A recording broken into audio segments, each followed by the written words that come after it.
Why we praise. Okay, bakit tayo nagpupuri? So, tapos na natin malaman last Tuesday, ano ang pagpupuri at paano magpuri. You know? And now, we will talk about why we praise. Bakit tayo nagpupuri? Isaiah chapter 43, verse 21. These people have I formed for myself. They shall show forth my praise. Amen. And then, Revelation chapter 4.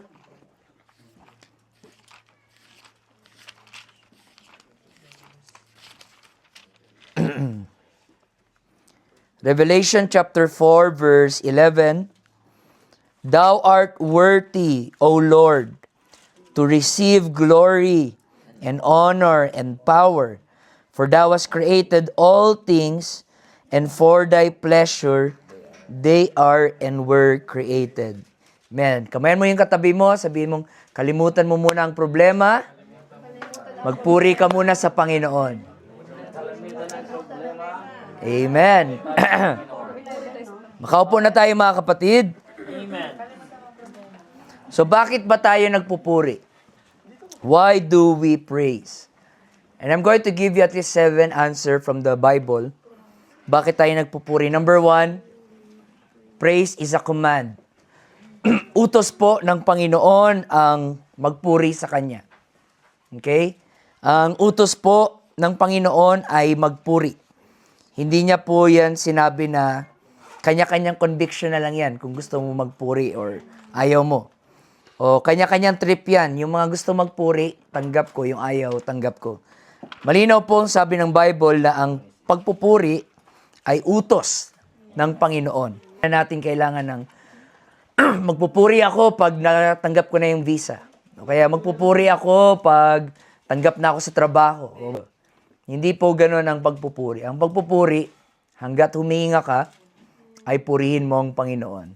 Ito po ay panghabang buhay. Walang katapusang pagre-rejoice. Now, rejoice forevermore. Pray without ceasing. And then verse 17, in everything, give thanks. For this is the will of God in Christ Jesus concerning you. Ang karakteristik ng isang tunay na mananampalataya ay mapasalamatin at palapuri. At kailan lang daw tayo dapat magpasalamat? Sabi dito, in everything. Sa lahat ng bagay. That includes pagsubok. That includes moment of failures. That includes moment na tayo po ay parang natalo. Tayo ay magpasalamat sa Panginoon. Naalala ko yung kwento ng isang pastor na ninakawan sila ng property sa bahay. At nung nalaman ng pastor yun, sumigaw yung pastor, sabi ng pastor, "Thank you, Jesus!" Sabi ng asawa niya, "Ano nangyari sa'yo? Nakawan na nga tayo, pasalamat ka pa." Sabi niya, "Papasalamat pa rin ako dahil yung gamit lang natin ang kinuha at hindi yung ating buhay." And sabi niya, "Papasalamat pa rin ako sa Panginoon dahil ako yung ninakawan at hindi ako yung magnanakaw." So sa lahat ng panahon, laging may dahilan para pasalamatan ang ating Panginoon, mga kapatid.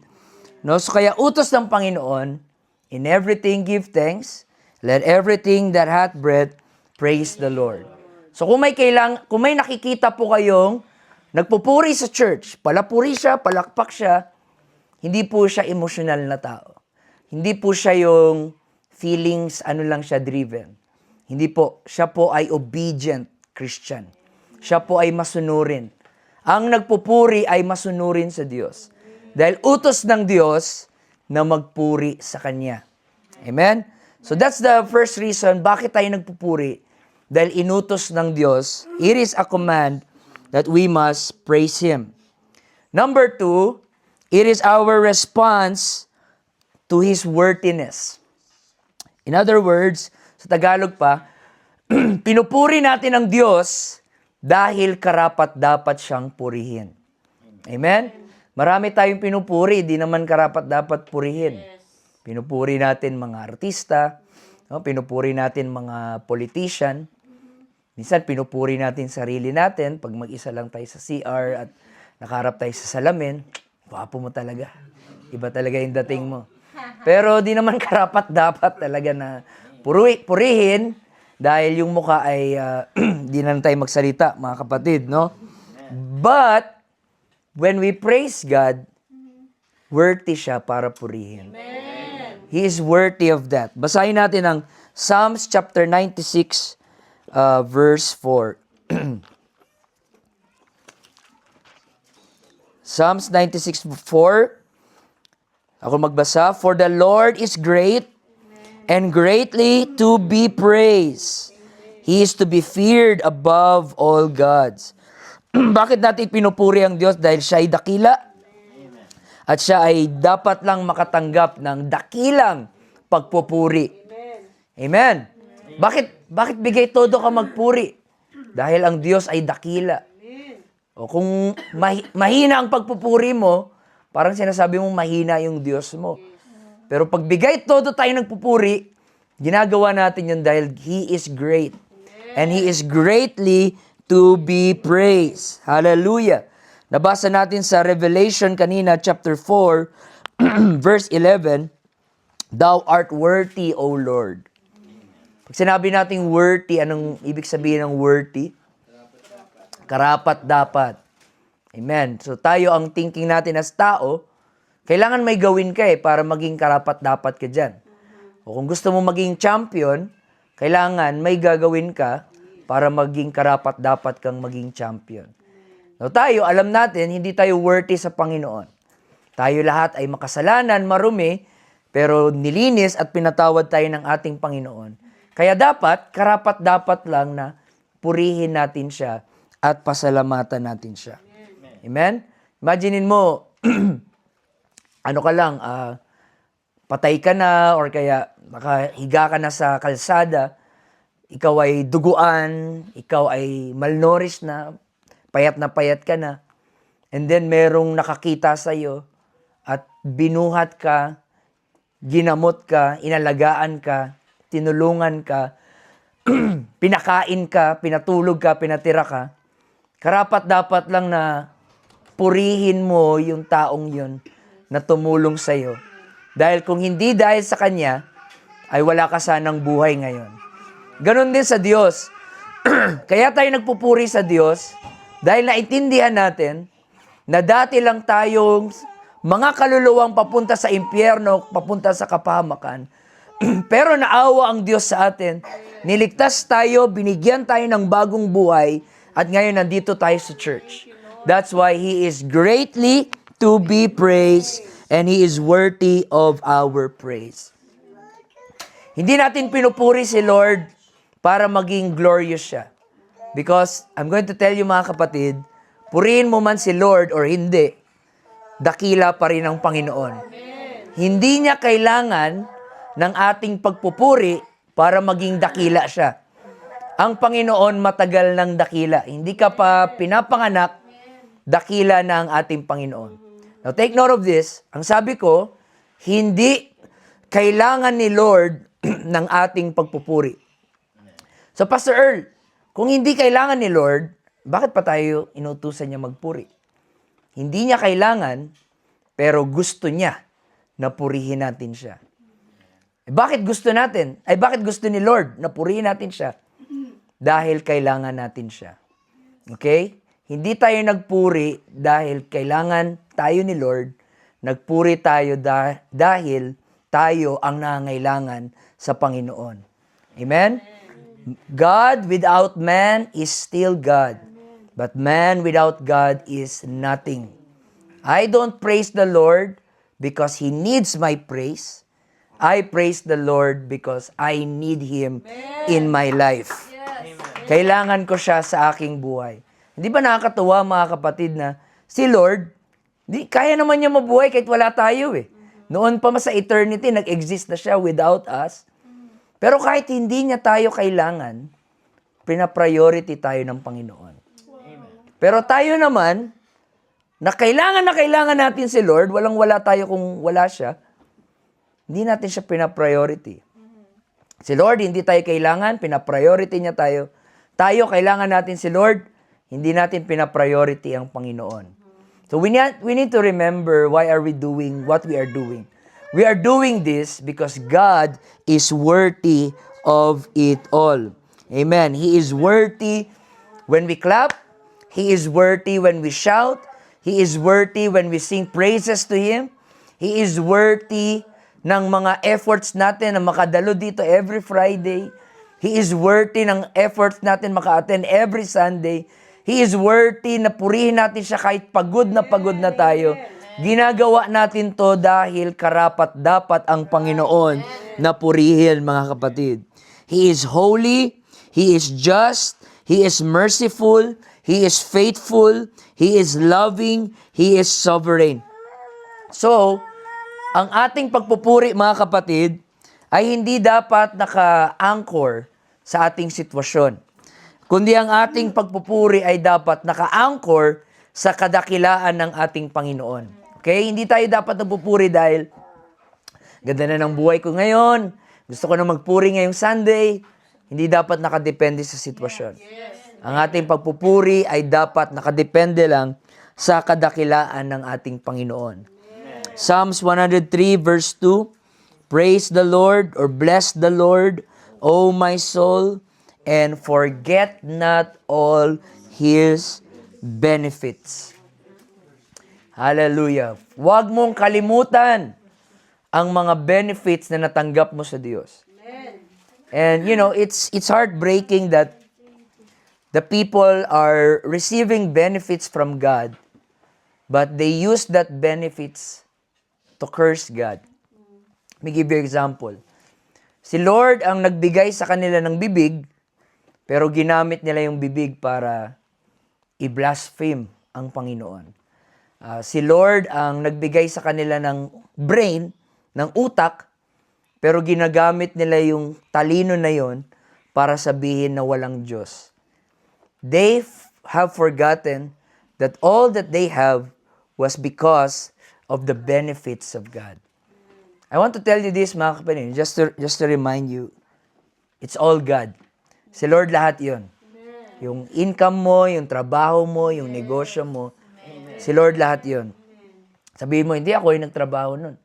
Ako yung nagsumikap nun eh. Hindi naman si Lord yun eh. O sino nagbigay sa'yo ng lakas para magtrabaho? Sino nagbigay sa'yo ng utak? Sino nagbigay sa'yo ng hanggang ngayon nakakahinga ka pa rin, hanggang ngayon nakita ka pa rin, hanggang ngayon nakagalaw ka pa rin? Sino yung nagbigay ng buhay na yun na ine-enjoy mo ngayon? It was all God.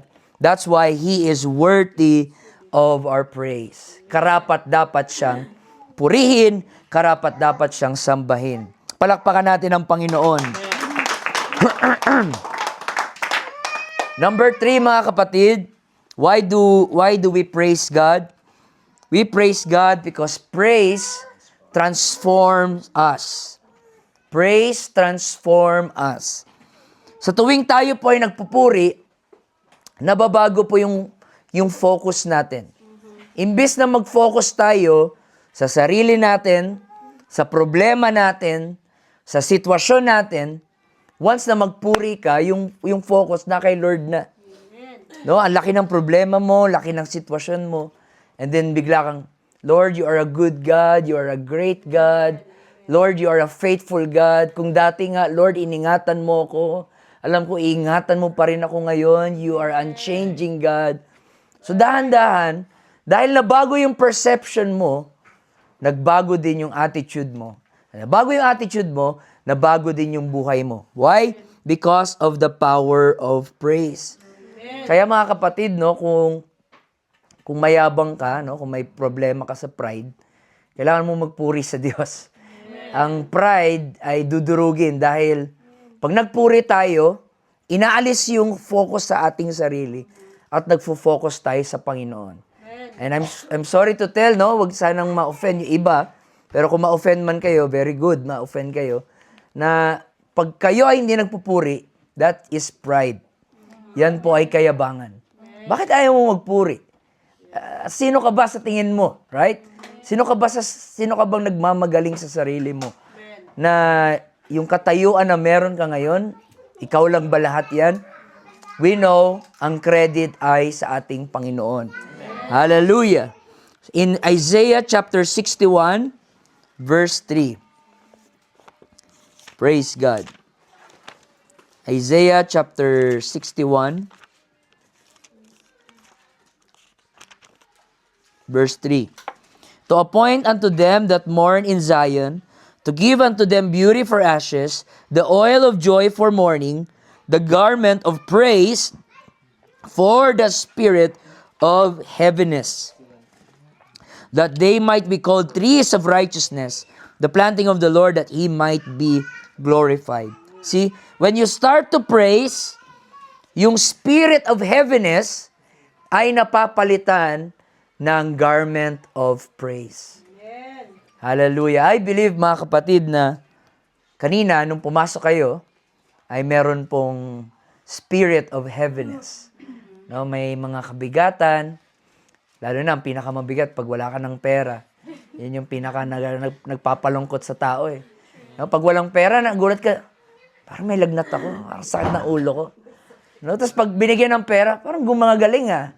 No, pera lang pala yung gusto. Or kaya iba-ibang mga anyo ng problema, mga kapatid. Family problem, or problema sa trabaho, problema sa career, problema sa sarili mo. And then, spirit of heaviness. But doon nagsimula tayong umawit, nagsimula tayong pumalakpak, nagsimula tayong sumigaw ng I am a friend of God. Who am I that you are mindful of me? That you, anong lyrics? That you hear me when I call. Sabi pa dun sa bridge, God Almighty, Lord of glory, you have called me friend. Yung Diyos na lumikha ng galaxy, universe, Milky Way, tinawag niya akong kaibigan. So dahan-dahan yung spirit of heaviness ay napalitan ng damit ng pagpupuri. Hallelujah.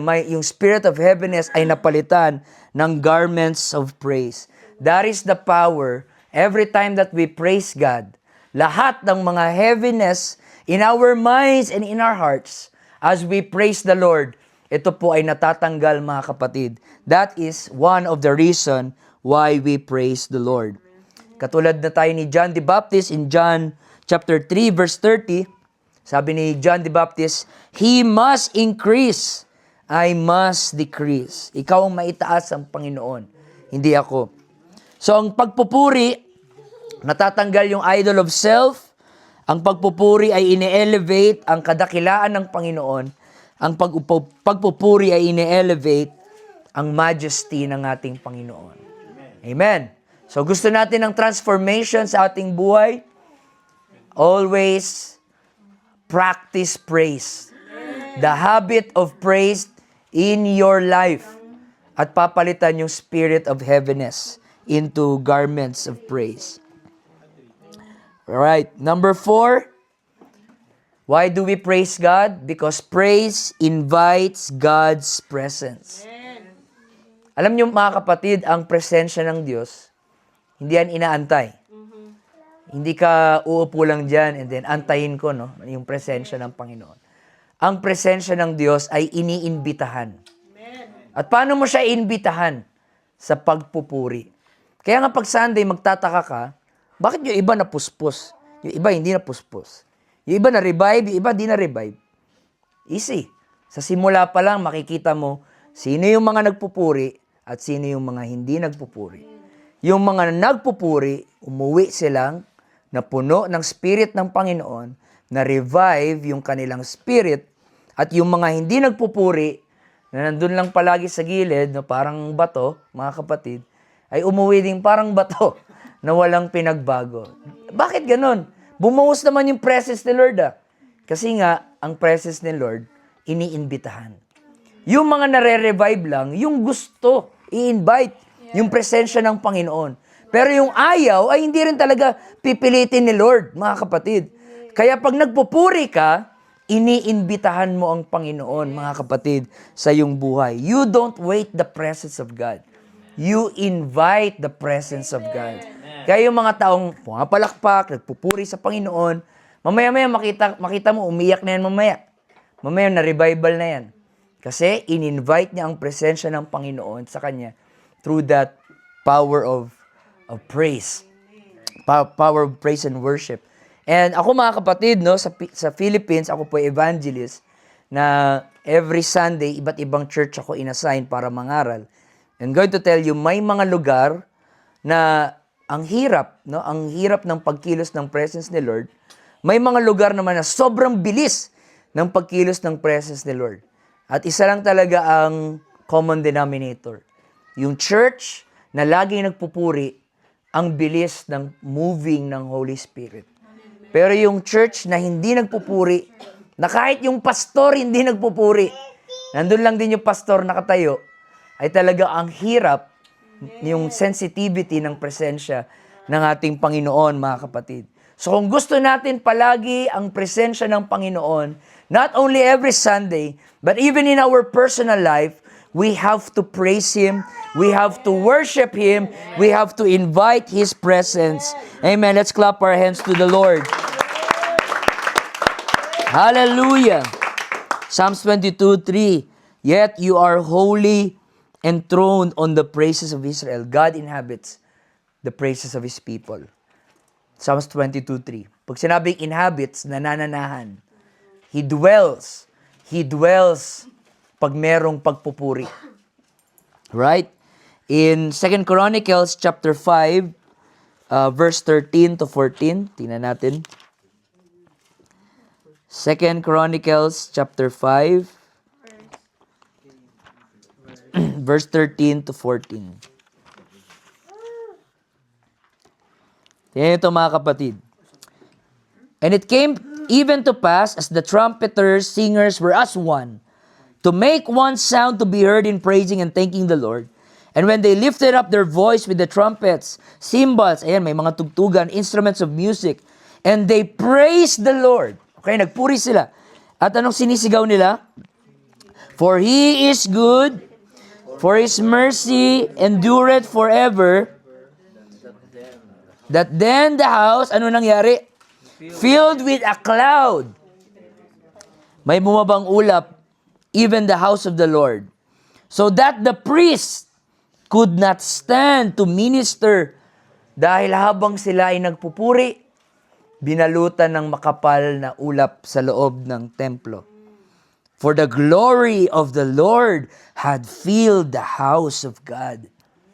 The glory dwells when there's praising. The glory dwells when there's one heart and one mind and one sound. Hallelujah. Iba-iba man tayo ng may iba keyboard, no? May iba drums, may iba singers, may iba singers pero hidden talent lang na pagka-singer kasi medyo sintonado mga kapatid, kaya hidden. Pero kahit iba-iba man tayo mga kapatid ng gifts, once we create that one sound of praise, ang glory ng Panginoon ay bababa. Gaya nangyari last Tuesday mga kapatid. After I teach, the people start praising there last Tuesday, and the glory of the Lord filled the house. The glory of the Lord filled the place. Not by literal cloud, pero we can experience it in our spirit, mga kapatid. Hallelujah. Pag may pagpupuri, may pagkilos ng ating Panginoon. Number 5, why do we praise God? We praise God because it is an act of faith. It is an act of faith. Ito po ay declaration ng pananampalataya. You know, even though we haven't seen the victory yet, through praise, we feel our expectation that God will fulfill kung ano man yung kanyang pangako. Hallelujah. Kaya kung nagpupuri ka after pa ng answered prayer, ay hindi yun faith. No, yun ay parang nag-aantay ka lang sa Panginoon. Pero ang faith, kahit wala pa, no, you declare it, Lord, I know 2025 is my year. I declare, Lord, 2025 is a year of breakthrough in my life. Sa lahat ng failures ko sa 2024, 2025 will be the year of answered prayer. And I declare it by faith. And you start praising God. And yung mga tao nakatingin sa'yo, Ba nangyari dyan? Parang, hirap-hirap na nga buhay, nagpupuri pa. Because it is faith. You know, it is faith. Hindi kailangan na nandyan na. Kahit wala pa. While you're waiting, you start to praise God. By the way, mga kapatid, mag-ingat tayo, no? Na huwag mag-mock ng mga taong nagpupuri sa Panginoon. Not to laugh or not to even, gayahin sila para asarin. Because in the Bible, Michal, asawa ni David, when David start dancing and start worshiping the Lord, si Michal, na asawa niya, nandun lang sa bintana. Sabi niya, nakakaya naman yung asawa ko. Ano bang ginagawa niya? Nagpupuri siya. Anong ginawa ng Panginoon? Sabi ng Bible, ginawa siyang baog throughout her life.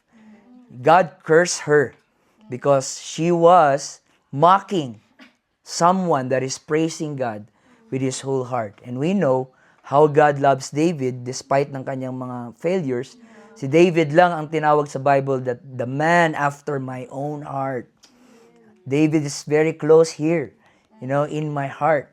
Hallelujah. So sabi niyang Panginoon, you laugh at David dahil nagpupuri siya, then I will curse you. So that's what happening in the church. Yung iba, umuuwing bless, and God forbid, sana walang umuuwing kinurse ng Panginoon. Because you start to mock people who start to praise God. Amen? Kaya tayo nagpupuri, huwag tayong mahiya. Yes. Dahil kung imamak tayo ng mga katabi natin, mananagot yan sa Panginoon. Yes. Kampi mo si Lord pag nagpuri ka sa Kanya. Kung isipin mo, baka asarin kasi nila ako na para akong baliw eh. Hallelujah. Kung iniisip mo yon, hindi ka pa talaga ready magpuri. Pero pag magpupuri ka, huwag mong isipin yung sino mang tao. Isang audience lang ang importante. Si Jesus lang ang importante, mga kapatid. Hallelujah, na purihin ang Panginoon. Kaya nga, doon sa Pilipinas, madalas ko sinasabi, pag yung katabi mo, di nagpupuri, lipat ka na ng upuan. Dahil ang hirap magpuri, no? Kung yung katabi mo, di nagpupuri, ikaw, amen ka na, amen, amen. Hallelujah. Minsan gusto mo nang tumayo kasi ang ganda ng preaching Kasi yung katabi mo nakagano'n. Sa cellphone. Minsan parang ikaw na lang yung maalangan na, wag na nga lang. Sila rin, hindi Kung gano'n yung katabi mo, lumipat ka na upuan. Huwag mong hayaan yung katabi mong pumigil sa'yo na hindi ka makapagpuri sa Panginoon, mga kapatid. Amen? Huwag mo isipin yung mga tao na yan sa church. Bakit? Nung discourage ka ba, sila ba'y nandyan para sa'yo? Nung walang-wala ka, nandyan ba yung mga hinayup? Sorry mga kapatid. Nandyan ba yung mga tao? Mga taong yan, when in your darkest days, wala naman sila there to be there during those times. Pero sino yung nandun nung walang-wala ka? Si Lord lang yung nandun. Huwag mong ikahiya ang Panginoon, mga kapatid. Amen? Hallelujah. Sabi mo sa katabi mo, kahit di ka magpuri. Magpupuri ako. Amen. Palakpakan natin ang Panginoon. Praise God. Magpupuri tayo, mga kapatid. Amen? We encourage everyone to be a praiser. Iniisip niyo siguro, Pastor, new convert lang kami. Hindi excuse yun. Minsan nga, mas nagpupuri pa yung new convert As a pastor, ang pinakamahirap papurihin minsan yung mga matagal na. Dahil medyo, ang na ng mga sungay. Yung mga palapuri, mga new convert. No, kaya Alejandro, huwag ka mahiyang magpuri. Huwag ka mahiyang magpuri, Brother Eric. Gawin natin para sa Panginoon. Hindi para kay Pastor Peter, hindi para kay Pastora Annie, hindi para sa akin, para sa Panginoon, mga kapatid. Hallelujah. Habakkuk chapter 3, verse 17 to 18, sabi dito ni Habakkuk, though the fig tree does not blossom, yet I will rejoice in the Lord. Amen. Kahit hindi ko pa matanggap yung answered prayer ko, kahit nasa season pa ako ng barrenness and waiting, Habakkuk chapter 3, verse 17 to 18.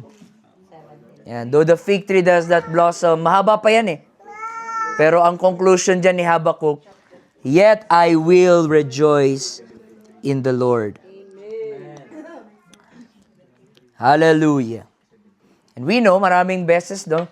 Kung aralin niyo yung story ni Jehoshaphat, napakadami ng kanilang kalaban, hindi nila alam paano sila mananalo. Sabi lang ng Panginoon kay Jehoshaphat, stand still and see the salvation of the Lord. At ang sabi ng Panginoon, Jehoshaphat, gusto niyo manalo sa kalaban? Ang utos ng Panginoon ay ganito, kunin mo yung mga choir mo, kunin mo yung mga musicians, magpuri kayo sa akin. Yun lang, mananalo na kami. Sabi ni Lord, yes. At yun na nga mga kapatid, ang Panginoon na ang lumaban doon sa kanilang mga kalaban habang sila nagpupuri lang sa Panginoon. There's victory when you praise.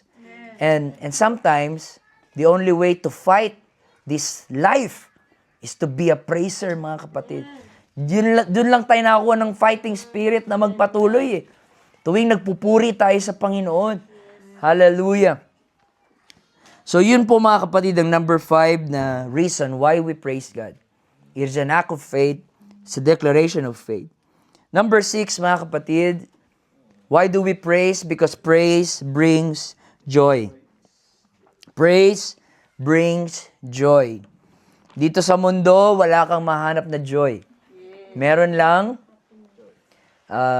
joy na sabod. Meron lang temporary happiness, no? Superficial. Pero walang joy. In Psalms chapter 16, verse 11, Psalm 16 verse 11, sabi doon, Thou wilt show me the path of life. In your presence, there is fullness of joy. O baka may malungkot sa inyo ngayon, ha? O, lahat ng malungkot, magpuri lang tayo sa Panginoon. Idaan natin yung ating lungkot sa pagpupuri. And you will feel that joy unspeakable, full of glory. Psalms 71 verse 23. Hallelujah, hallelujah.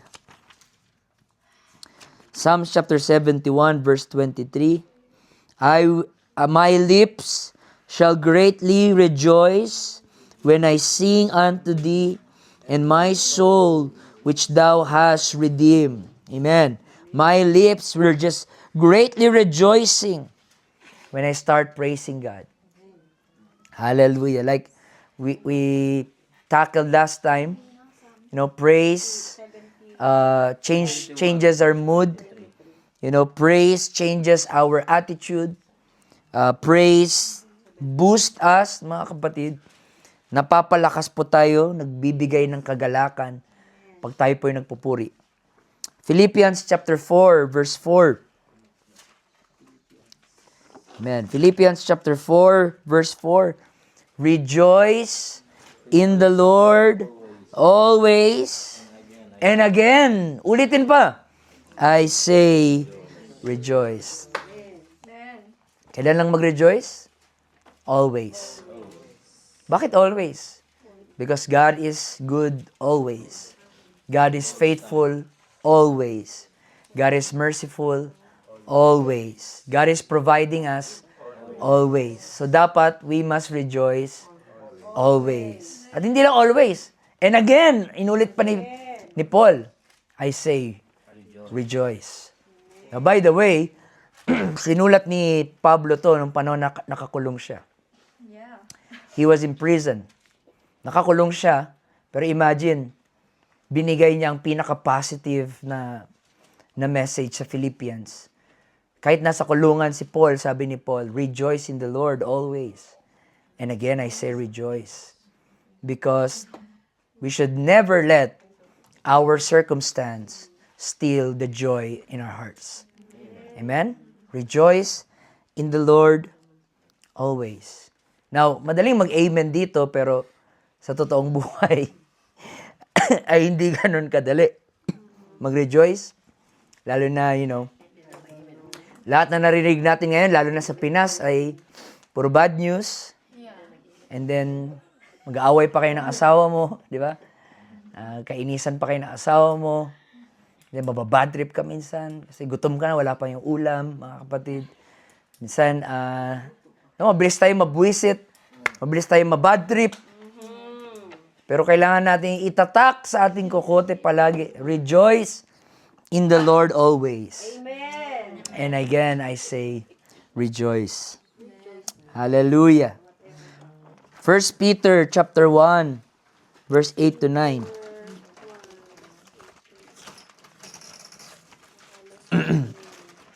First Peter chapter 1, whom having not seen, ye love, in whom though now ye see him not, yet believing, you rejoice with joy unspeakable and full of glory.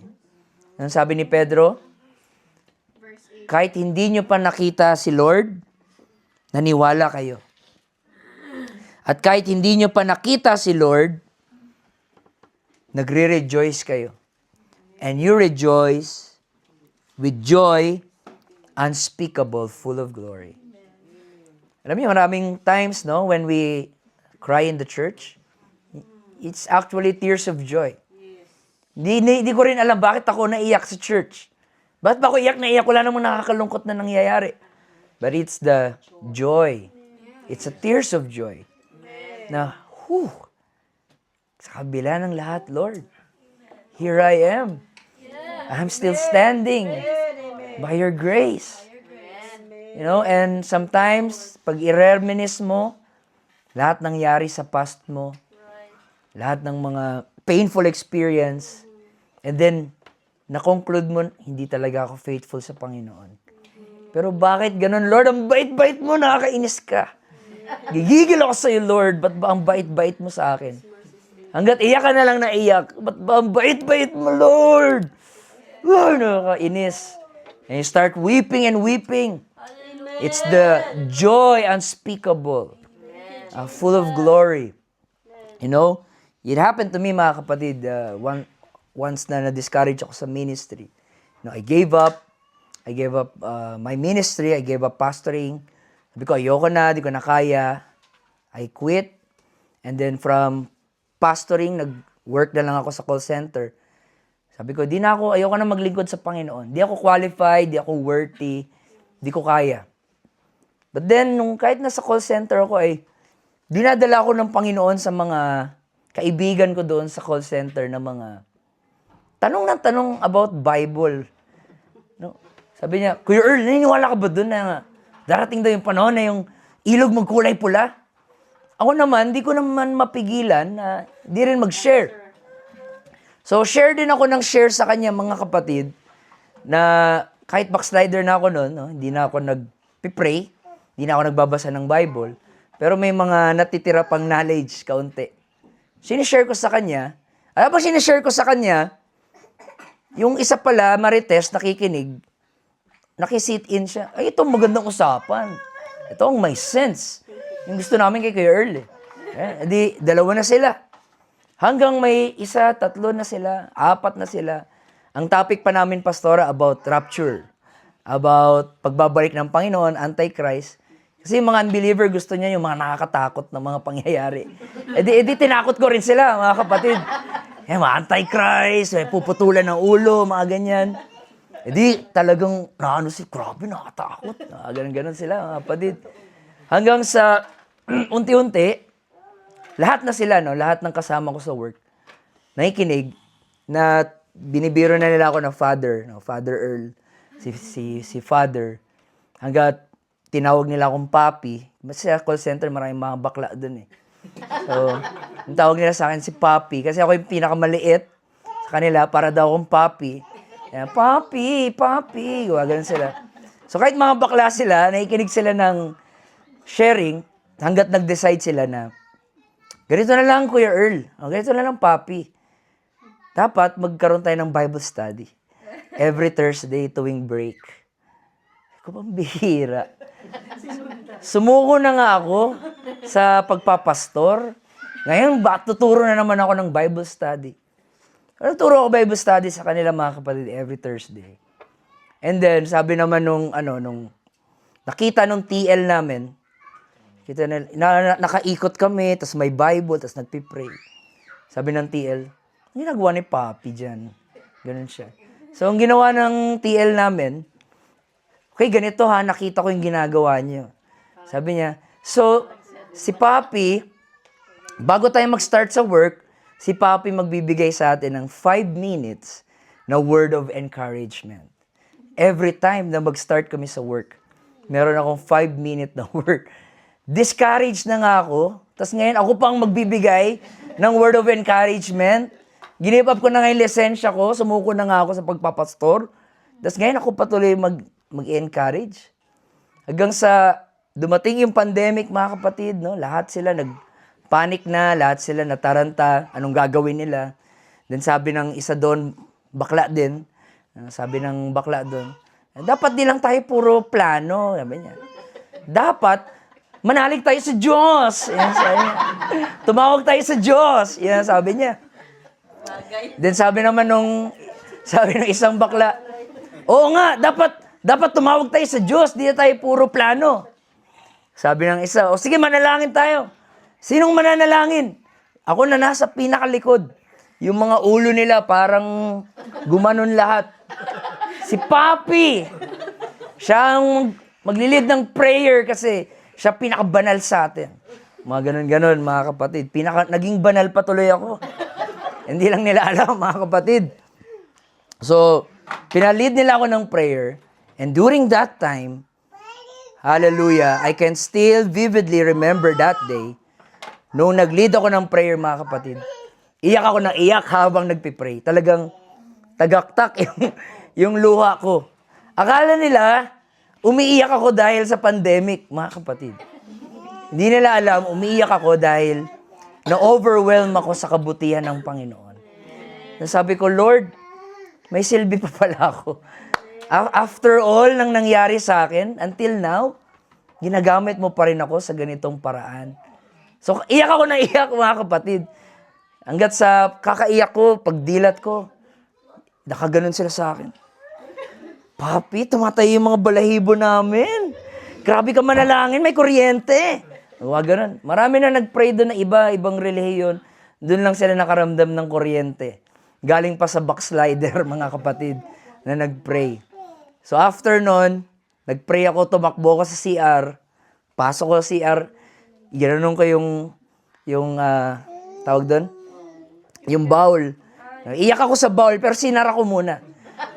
Pagsara ko sa bowl, doon ako iyak ng iyak, mga kapatid, ng walang katapusang pag-iiyak. Bakit?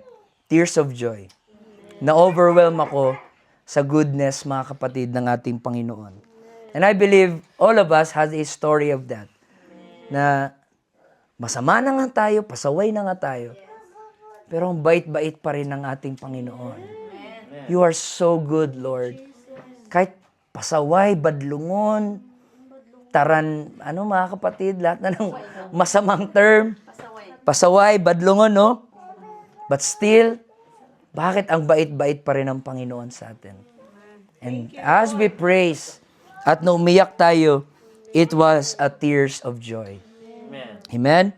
And then last, mga kapatid, number 7, why do we praise God? Why do we praise God? Because this is our eternal destiny. Gaya ng sabi ko last Tuesday, anong gagawin natin sa langit? Magpupuri lang ng walang katapusan. Hindi, wala nang Bible study doon, wala nang pastor doon, wala nang evangelist doon, wala nang prayer doon. Doon na lang sa langit ay walang katapusan na tayo ay magpupuri sa Panginoon. Hallelujah. Thank you, Lord. So kung gusto mo makapunta sa langit, dito yung pang-test. Kung dito palapuri ka, pwede ka doon. Pag di ka makapagpuri dito, hindi ka pwede doon. Dahil sa langit, ang mga tao ay walang katapusang nagpupuri sa ating Panginoon. So, summarize natin. Why do we praise God? It is a command. It is our response to His worthiness. It transforms us. It invites His presence. It is an act of joy, faith. It brings joy. It is our eternal destiny. So next time, may nagtanong sa'yo, bakit ka nagpupuri? You have these 7 answers. Sabi pa nga sa kanta natin kanina, merong 10,000 reasons. More than 10,000 reasons why I bless the name of the Lord. Now, tapos na natin matutunan, gawin naman natin. Tumayo po tayo mga kapatid. Purihin natin ang ating Panginoon. Hallelujah!